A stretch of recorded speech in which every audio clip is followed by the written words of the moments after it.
Mr. Mann of Kansas, you are now recognized. Mr. Chairman, thank you, and thank you for making this a priority for the committee, Mr. Chairman.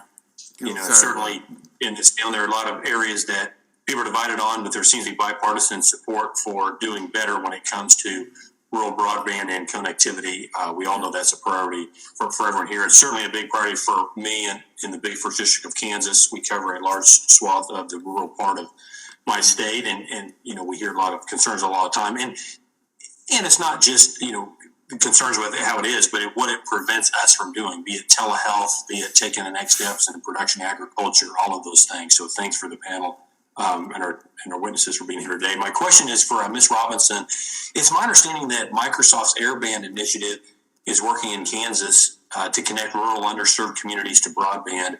So I especially appreciate that work. It's also great to see your experience addressing rural broadband in the public sector at the FCC and administering the Universal Service Fund. Based on your variety of experience, how do you think we can involve more private sector investment in our rural communities, and what limits more involvement in the private sector today as you see it? Thank you for your question, and we are proud to work with NextLink as they expand broadband access to consumers in the great state of Kansas. I think that the key to solving this problem is doing more with public and private partnerships. This is not something that any one sector or any one part of the country can tackle by itself.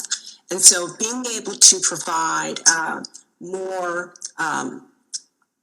certainty around business models that are required to actually, that can incent private sector to actually do investments to show that this is something that the business model can pencil out in rural America will be key. A part of that business model penciling out will be making sure that there's actual funding in place to support, and that can be leveraged alongside private sector investments. So those two things need to work together, and it's certainly part of our formula as we approach these issues and trying to tackle the rural digital divide. Okay, well, wonderful. Thank you. And my second question, different vein, is for Dr. Park. Dr. Park, can you talk more about the performance and weather capabilities of an aerostat? As we discussed the vital importance of broadband, we have to consider that high winds, lightning, those sort of natural disasters, those sort of things are prevalent in Kansas and other areas as well.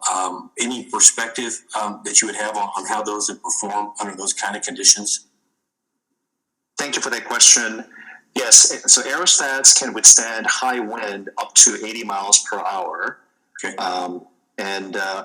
If there is a major storm, aerostats can be lowered within hours, so it can be pretty safe.